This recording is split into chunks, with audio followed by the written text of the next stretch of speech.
Halika.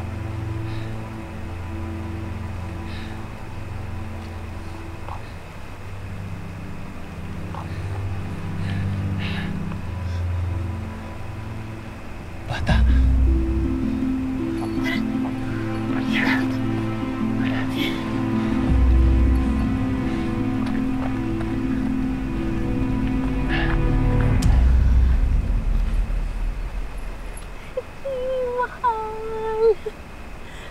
Sinagot na ng langit. Yung milagrong hinihingi natin, mahal. May baby na tayo. Sigurado ka galing langit yan? Eh, miracle nga, diba? Miracle?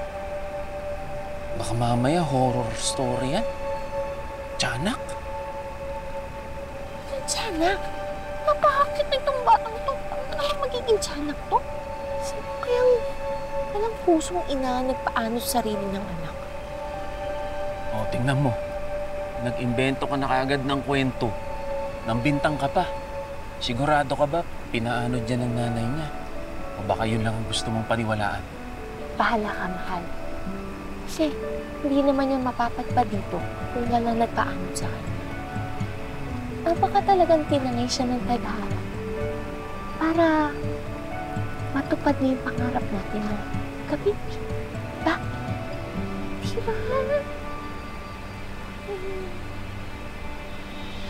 Oh, susut niya, mahal.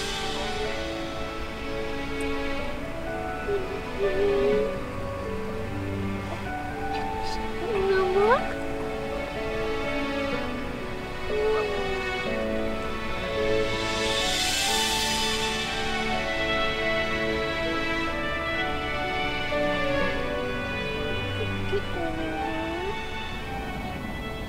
Buisit!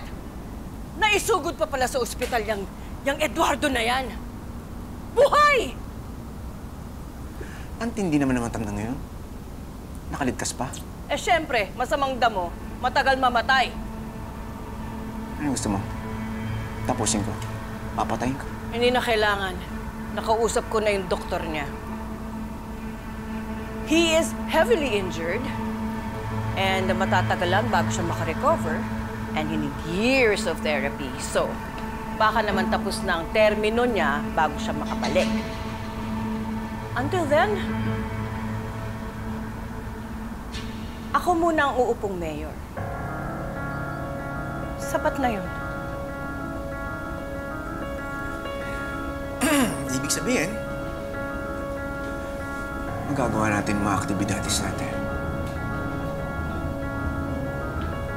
At lahat ng nakalap na ebidensya ni Eduardo,